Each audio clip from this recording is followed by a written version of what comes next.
आणि म्हणूनच मी आपल्याला सांगितलं की माझ्या दृष्टीनं निलेशजींनी केलेलं ट्विट असेल किंवा नितेशजींनी घेतलेली पत्रकार परिषद असेल, हा विषय माझ्यासाठी संपलेला आहे.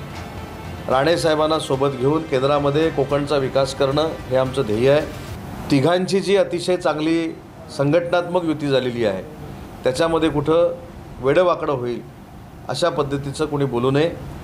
आणि म्हणूनच मी आपल्याला सांगितलं की माझ्या दृष्टीनं निलेशजींनी केलेलं ट्विट असेल किंवा नितेशजींनी घेतलेली पत्रकार परिषद असेल याच्या संदर्भातला माझा विषय, कारण प्रत्येक ठिकाणी गेल्यानंतर ते बोलल्यानंतर तुमचं म्हणणं काय आहे, ते बोलल्यानंतर तुमचं म्हणणं काय आहे, हा विषय माझ्यासाठी संपलेला आहे. राणे साहेबांना सोबत घेऊन केंद्रामध्ये कोकणचा विकास करणं हे आमचं ध्येय आहे.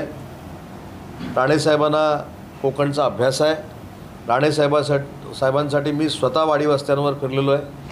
त्याच्यामुळं ज्या काही विकासात्मक त्रुटी शिल्लक आहेत कोकणातल्या त्या राणे साहेबांच्या माध्यमातून आम्ही दूर करू. निलेशजी नितेशजींना साथीला घेऊ.